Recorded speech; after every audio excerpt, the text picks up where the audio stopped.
Hello and welcome to the management classes. आज इस video में हम लोग रिसेशन के बारे में स्टडी करेंगे। व्हाट इज रिसेशन, रिसेशन होता क्या है। ठीक है, देखिए बहुत ही सिंपल साधारण शब्दों में अगर मैं कहूँ तो ये एक बहुत ज़्यादा मतलब एक जिसको हम लोग सिग्निफिकेंट कहते हैं, ज़बरदस्त तरीके से इकोनॉमिक एक्टिविटीज़ के अंदर डिक्लाइन आता है। जो हमारी इकोनॉमिक एक्टिविटीज़ होती हैं, सेल प्राइस, अनएम्प्लॉयमेंट बढ़ता है, इन सारी चीज़ों में बहुत तेज़ी से डिक्लाइन आता है। जीडीपी हमारा बहुत तेज़ी से घटता है और जब वो कई महीनों तक चलता रहेगा, यहाँ तक कि कई साल तक अगर वो चलता रहे तो फिर हम उसको मतलब कुछ महीने तक हो जाता है, कई साल तक भी चला जाता है, तो उसको हम लोग रिसेशन कहते हैं। अगर हम एक्सपर्ट की माने, जो एक्सपर्ट कहते हैं कि रिसेशन में क्या होता है, जो किस कंडीशन को एक्सपर्ट डिक्लेयर कर देते हैं कि ये रिसेशन है, उसके अंदर जो कंडीशन है उसमें सबसे पहले है निगेटिव जीडीपी। जो जीडीपी है वो नीचे जाने लगती है। ठीक है, अगला है अनएम्प्लॉयमेंट।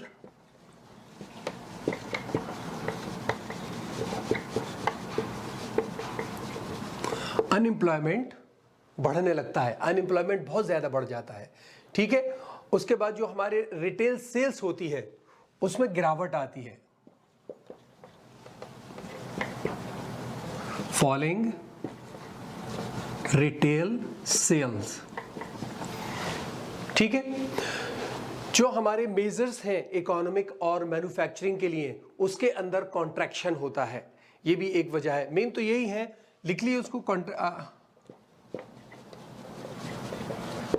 कॉन्ट्रैक्टिंग दी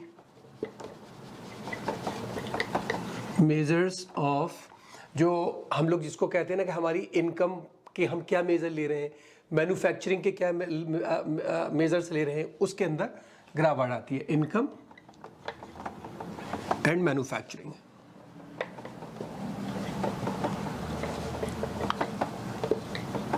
ओके, ये एक एक्सपर्ट, जो एक्सपर्ट हैं इकोनॉमिक्स के, हमारे जो इकोनॉमिस्ट हैं, उनका कहना यह है कि जहां पर ये सारी कंडीशन मिल जाती हैं वो सारा जाकर हम कहते हैं कि वो रिसेशन हो गया है, जब ये सारा का सारा एक्सटेंडेड पीरियड ऑफ टाइम के लिए हो जाता है। ऐसे नहीं, देखिए बिजनेस साइकिल चलती है, हमारी इकोनॉमिक साइकिल चलती है, उसमें डाउन टर्न, अप और डाउन तो आता ही रहता है, हमारा एक्सपेंशन भी होता है, कॉन्ट्रैक्शन भी होता है। ठीक है, लेकिन जब ये हम कहें कि साहब ये जो है एक लंबे टाइम के लिए हो जाए, कुछ महीने या साल भर हो जाए या 1-2 साल भी हो जाए, तब हम इसको रिसेशन कहते हैं। और जाहिर है, देखिए अगर आप बिजनेस साइकिल की बात करें, हमारी इकोनॉमिक साइकिल की बात करें, तो ये अनअवॉइडेबल है, आना तो है ही है। हमारी जो इकोनॉमिक साइकिल चलती है वो कैसे चलती है, ऐसे ही तो चलती है ना। तो ये जो पीरियड होता है हमारा, ये अगर टाइम लंबा हो जाए, आना तो होता ही है, अनअवॉइडेबल है, जाने एक रिदम बनकर चलती है, ऊपर नीचे। जाहिर है वो अगर आप लॉन्ग टर्म में देखें तो उसको वो ऊपर की तरफ जा रहा होता है। ये रिदम तो हमेशा बनी ही रहेगी। इसका ये जो पीरियड होता है इसको हम रिसेशन कह देते हैं, अगर ये लॉन्ग पीरियड ऑफ टाइम के लिए हो जाए, ज़्यादा महीने तक चले या साल तक चले, और कभी कभी ये काफ़ी नीचे भी आ जाता है। मान लीजिए अगर यही ग्राफ बन रहा है, इसको हम ऐसा कर लें, है ना, शार्प डिग्रीज, सडन डिग्रीज जो होता है, तो ये फिर रिसेशन कहलाने लगता है, जब ये लॉन्ग टाइम तक चलता रहता है। ठीक है, और देखिए, और टाइम के अगर हिसाब से आप बात करें तो एक रूल ऑफ थंब है इसका, उनका इकोनॉमिक्स का कहना यह है कि अगर 2 कॉन्जिक्यूटिव क्वार्टर डिक्लाइन होता रहे, 2 consecutive quarter of the year अगर डाउन होता रहे, हम ये कह के चले साहब ये क्वार्टर है हमारा, 3 महीना, 3 महीना, 3 महीना, 3 महीना, ये 3, 6, 9, 12, 8, 15 लाइक।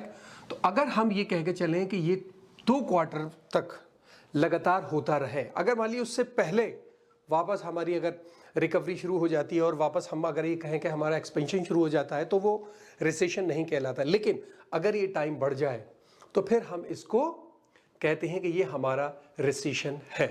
ठीक है, रिसेशन के अंदर जो टिपिकली हम बात करते हैं डिक्लाइन होने की, उसमें हम कहते हैं इकोनॉमिक आउटपुट डिक्लाइन होता है, कंज्यूमर डिमांड डिक्लाइन होती है और एम्प्लॉयमेंट डिक्लाइन होता है कि ये अनएम्प्लॉयमेंट बढ़ता है।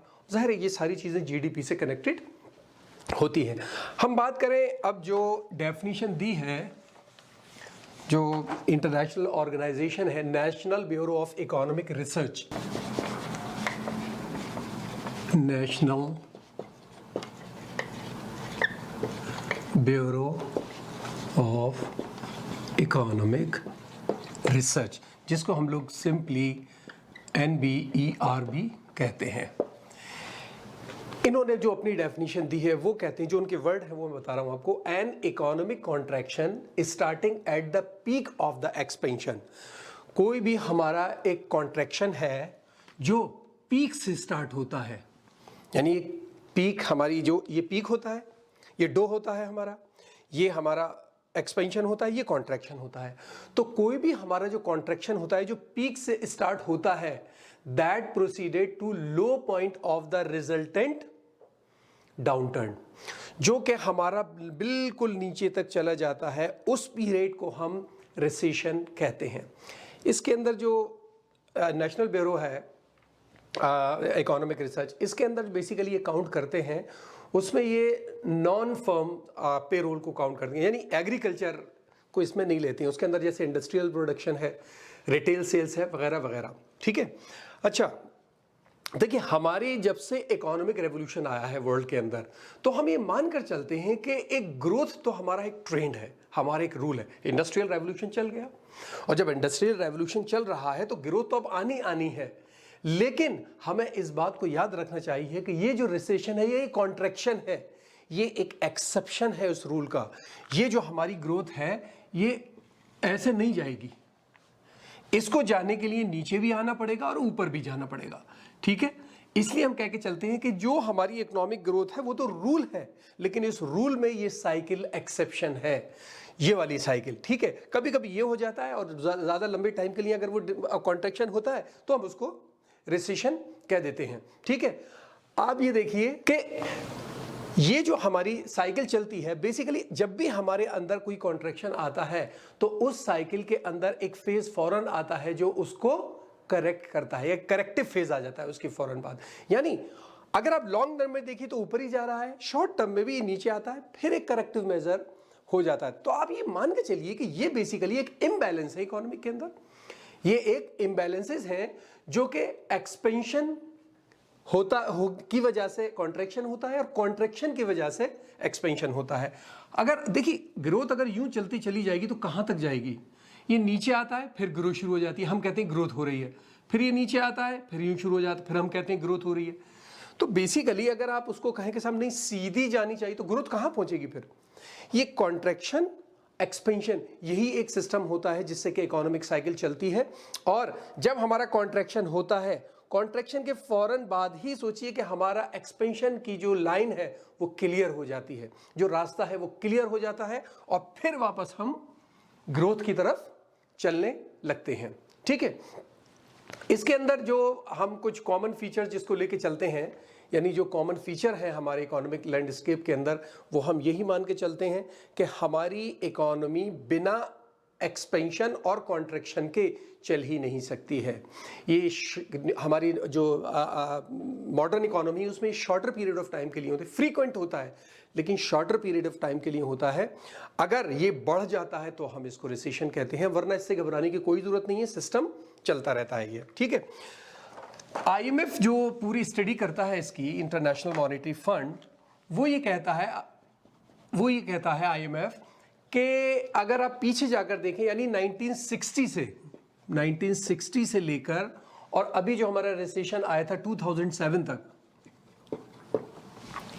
अगर इस पीरियड की अगर बात करें हैं तो IMF कहता है कि वर्ल्ड के अंदर तकरीबन 122 रिसेशंस आए हैं, जिसने 21 बड़ी एडवांस कंट्री को इफेक्ट किया है और उनकी डेवलपमेंट पर 10% टाइम्स तक असर पड़ा है। ठीक है, क्योंकि देखिए ये रिसेशन जो होता है ये एक सडन और अनएक्सपेक्टेड रिवर्सल होता है। यानी आप ऊपर जा रहे हैं, एकदम कोई प्रॉब्लम आई, नीचे जाने लगे। और ये जनरली आप देखिए ये हमारी इकोनॉमी के अंदर होता है, और जहां पर हम सस्टेनेंस आ जाता है तो फौरन हम ऊपर चलते हैं, इसीलिए रिसेशन होता है। रिसेशन के अंदर देखिए साइकिल अगर ये वाली है तो कोई प्रॉब्लम नहीं है, लेकिन सडन होगा और ज्यादा होगा तो मैंने बताया ना इसको कि ये रिसेशन हो जाता है। और यही एक स्पाइरल जो है ये ऑनगोइंग रहता है और चलता रहता है। एग्जाम्पल देख सकते कैसे काम करेगा ये, ऐसे मैं छोटा सा एग्जाम्पल दे रहा हूं। सपोज कर लीजिए कि कंज्यूमर डिमांड कम हुई। कंज्यूमर डिमांड अगर कम होगी तो जाहिर है फिर मेरी अगर फर्म है तो मैं बहुत ज़्यादा एम्प्लॉयज़ क्यों रखूंगा, मुझे तो प्रॉफिट नहीं हो रहा, ज़्यादा तनख्वाह ज़्यादा देनी पड़ रही है लोगों को, मुझे सैलरी ज़्यादा देनी पड़ रही है, सेल कम हो रही है मेरी, तो मैं कुछ लोगों को निकाल दूंगा। जिन लोगों को मैं निकालूंगा वो कौन से, जो न्यूली एम्प्लॉयड लोग थे, उनकी इनकम स्पेंडिंग कम हो जाएगी, उस पर ज़्यादा से एकदम से असर पड़ेगा। और जैसे ही उस पर असर पड़ेगा इसका मतलब ये है कि डिमांड के अंदर डेप्रिसिएशन आएगा, डिमांड डिप्रेस करेगी। क्यों? क्योंकि एक तो डिमांड कम हो गई, डिमांड कम होने की वजह से मैं आदमी निकाल रहा हूं, लेकिन जो मैं आदमी निकाल रहा हूं इनकी इनकम कम हो रही है, इनकी इनकम कम हो रही है, तो डिमांड फर्दर नीचे जाएगी और इस तरीके से हम नीचे चलते चले जाते हैं और एक रिसेशन में आ जाते हैं। आप अगर बात करें कि हमारा जो ग्रेट डिप्रेशन था 1930s जिसको हम लोग कहते हैं, और ये बहुत कॉमन रहा है, ग्रेट डिप्रेशन के बाद वर्ल्ड की जितनी भी इकोनॉमी है उन सब ने इस बात का ख्याल रखा कि हमें कोई ना कोई मेजर लेना है।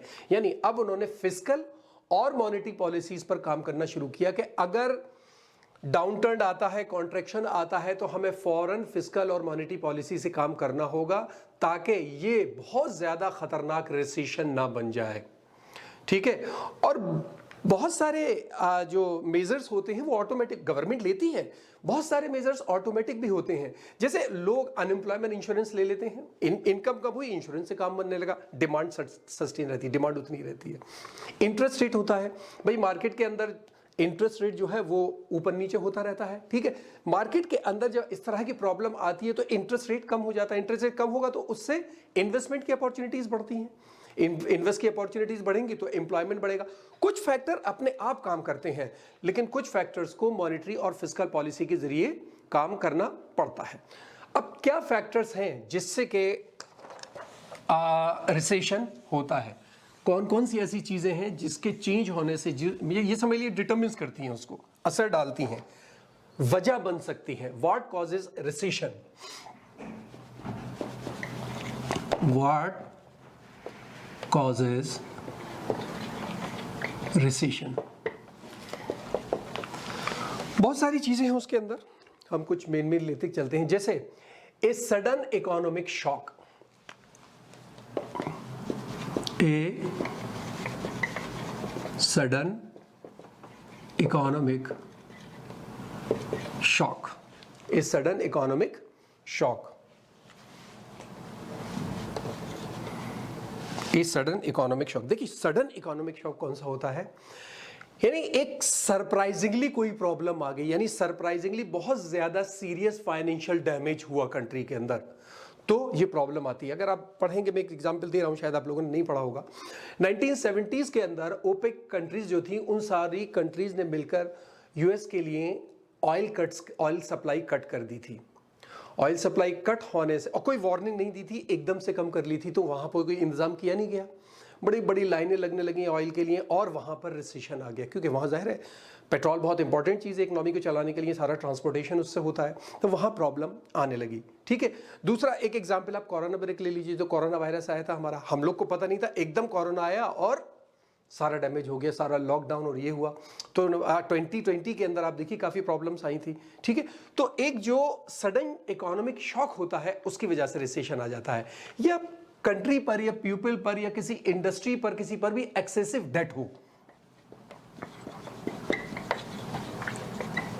एक्सेसिव डेट, उधारी बहुत ज्यादा है तो कहां तक आप देंगे उसको, वो पे नहीं कर पाएगा तो प्रॉब्लम होगी, डिफॉल्टर में आ जाएगा, बैंकरप्सीज में आ जाएगा, और उससे जो आपकी इकोनॉमिक का साइज है वो कैप्साइज करेगा, क्योंकि जाहिर है आप नहीं देंगे तो आगे पैसा नहीं मिलेगा, आगे डेवलपमेंट नहीं होगा, आपके इन्वेस्टमेंट में टक्कर पर प्रॉब्लम आएगी।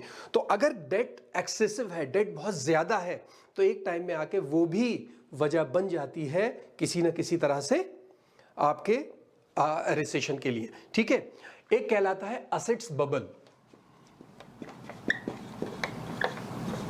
Assets bubbles. ये क्या होता है? जब अच्छा वक्त चल रहा है, जब हमारी बहुत ज़्यादा इकनॉमी अच्छी चल रही है, तो मैं बहुत ज़्यादा ऑप्टिमिस्टिक हूँ उस टाइम में, बड़ा अच्छा इन्वेस्टमेंट कर रहा हूँ। और जब डाउनटर्न आने लगा तब भी मैं जो हूँ वो डाउनटर्न शुरू हो गया और मैं बहुत ज़्यादा ऑप्टिमिस्टिक हूँ उस टाइम में, बहुत ही इमोशनली मैं जो हूँ वो इन्वेस्टमेंट डिसीजन ले रहा हूँ। एक आदमी की नहीं कह रहा मैं, कंट्री के अंदर जब ये पूरी सिस्टम होता है, तो अगर आपने गलत वक्त पर ज़्यादा से ज़्यादा इन्वेस्टमेंट कर दिया तो वहाँ प्रॉब्लम हो जाती है, समझे? वहाँ इकोनॉमिक आउटकम्स जो आपके हो जाते हैं वो बहुत ज़्यादा बैड हो जाते हैं, बहुत गलत हो जाते हैं। और जो इकोनॉमिक फोर्सेस पीछे काम कर रही होती हैं वो आपको डाउन टर्न दे देती हैं और प्रॉब्लम आ जाती है, ठीक है? एक ये भी है कि अगर इन्फ्लेशन बहुत ज़्यादा है, ये भी एक रीज़न है, टू मच इन्फ्लेशन। मान लीजिए इन्फ्लेशन अगर बहुत ज़्यादा है तो जाहिर है, देखिए इन्फ्लेशन गलत नहीं होता है, डेवलपमेंट के लिए इन्फ्लेशन ज़रूरी होता है, लेकिन एक्सेसिव इन्फ्लेशन जो होता है वो डेंजरस होता है, समझ रहे हैं? उसके लिए सेंट्रल बैंक जो है दरअसल करती क्या है, वो अपना इंटरेस्ट रेट बढ़ाती है। अगर इन्फ्लेशन होगा तो सेंट्रल बैंक अपना मॉनेटरी पॉलिसी का इस्तेमाल करती है, इंटरेस्ट रेट बढ़ा देती है ताकि मार्केट का पैसा बैंक के पास आ जाए, लोग मार्केट में पैसे की सप्लाई कम हो जाए। लेकिन उससे होता क्या है, जाहिर है लोग करते हैं ऐसा, और जब ऐसा करते हैं तो मार्केट के अंदर जो इन्वेस्टेड पैसा होता है, जो इन्वेस्ट किया होता है, वो पैसा निकलकर बैंक के पास आने लगता है, उससे इकोनॉमिक एक्टिविटीज डिप्रेस हो जाती हैं, एक डिप्रेशन बन जाता है। या टू मच डिफ्लेशन भी है, टू मच डिफ्लेशन, प्राइस जब बढ़ते हैं तो इन्फ्लेशन कहलाता है, प्राइस जब ज़रूरत से ज़्यादा घटते चले जाएं तो डिफ्लेशन कहलाता है। और ये माना जाता है कि डिफ्लेशन जो होता है वो इन्फ्लेशन से भी ज़्यादा ख़तरनाक होता है।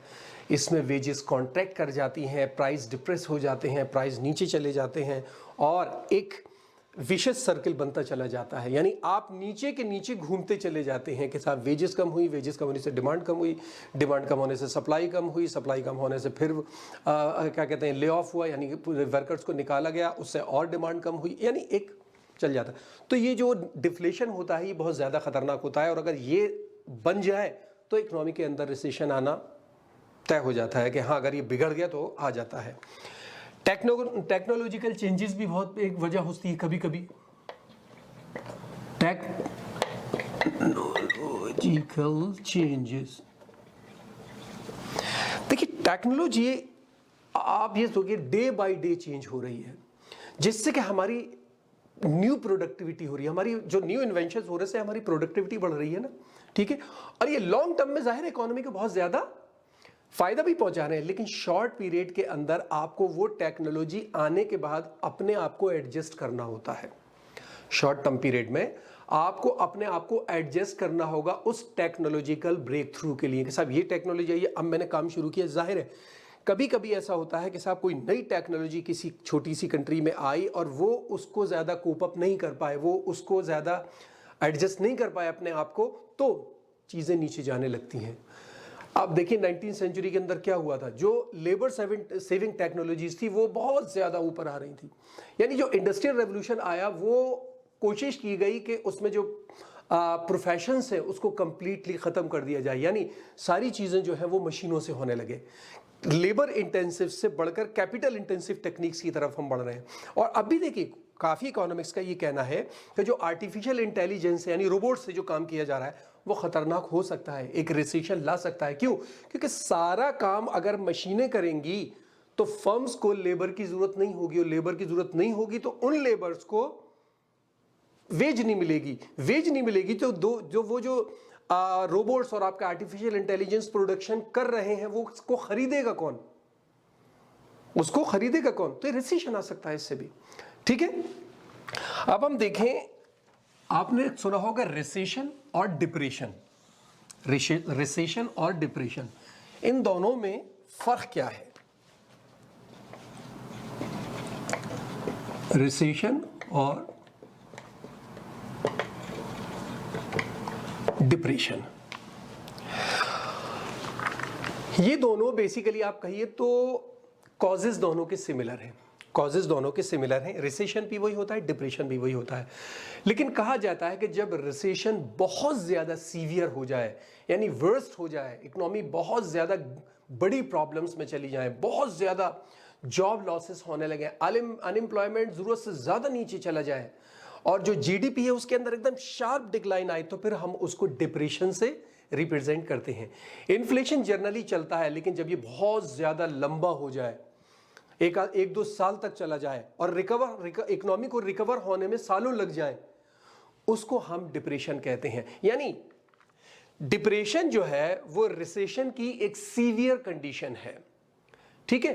दरअसल अगर आप कहें कि साहब इसका मीनिंग क्या है, इसका मीनिंग क्या, तो इकोनॉमिस्ट ने कोई एक पर्टिकुलर डेफिनेशन दोनों की नहीं दी है कि किस तरीके से हम रिसेशन को मेजर करें, किस तरीके से हम डिप्रेशन को डिफाइन करें, डेफिनेशन दें उसकी। लेकिन बस यहीं तक बात समझना ज़रूरी है कि जब कोई भी रिसेशन बहुत ज़्यादा डीप चला जाता है, लास्ट लॉन्गर हो जाता है, रिकवरी में सालों लग जाते हैं, तो फिर हम उसको डिप्रेशन कहने लगते हैं। इसके लिए अगर आप उसकी बात करें, ग्रेट डिप्रेशन की अगर आप बात करें, तो उससे आपको आइडिया होगा कि कितने परसेंट पे जाकर ये बनने लगता है। जो ग्रेट, मैं शॉर्ट में लिख रहा हूं, डिप्रेशन ऑफ 1930s कहलाता है। ये डिप्रेशन बेसिकली अगर आप माने तो सिर्फ 1929 से स्टार्ट हुआ और 1933 तक चला, जिसको हम लोग ग्रेट डिप्रेशन कहते हैं, ठीक है।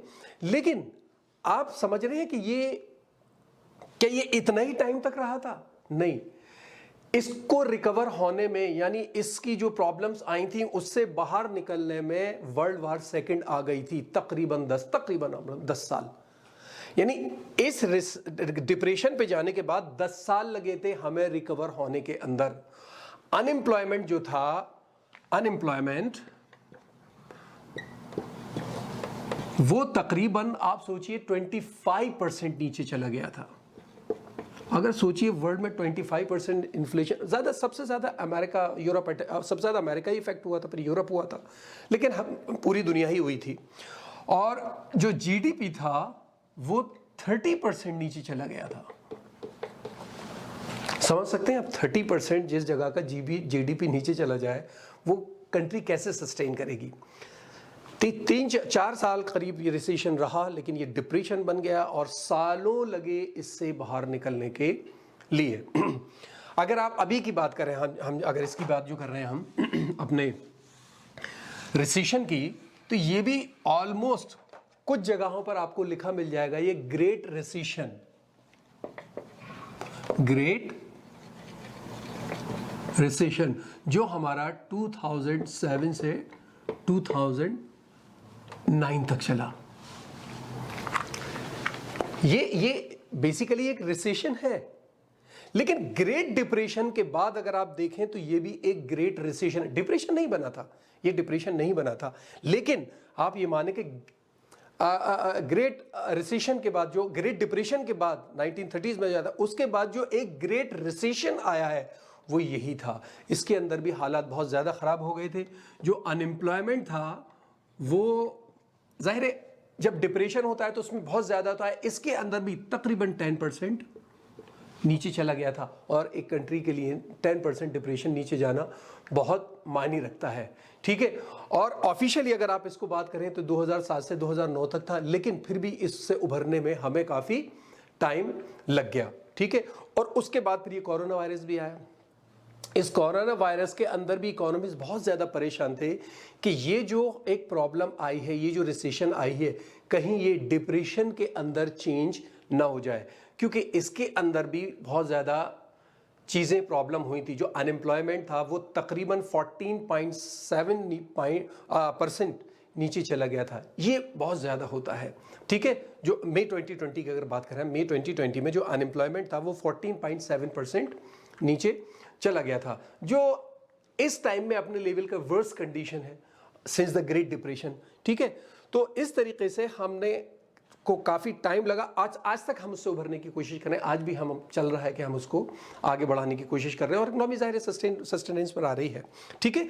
तो ये बेसिकली एक मैंने आइडिया दिया आपको, रिसेशन क्या होता है, कहाँ पर जाकर हम इकोनॉमी, जो इकोनॉमिस्ट हैं या हमारी इकोनॉमी कंडीशन को रिसेशन डिक्लेयर कर देती है, और कहाँ ये रिसेशन डिप्रेशन बन जाता है। ठीक है, तो मुझे उम्मीद है समझ में आया होगा। अगर कोई प्रॉब्लम हो तो मुझे कमेंट बॉक्स में बताइएगा। इस वीडियो में इतना ही। Thank you so much.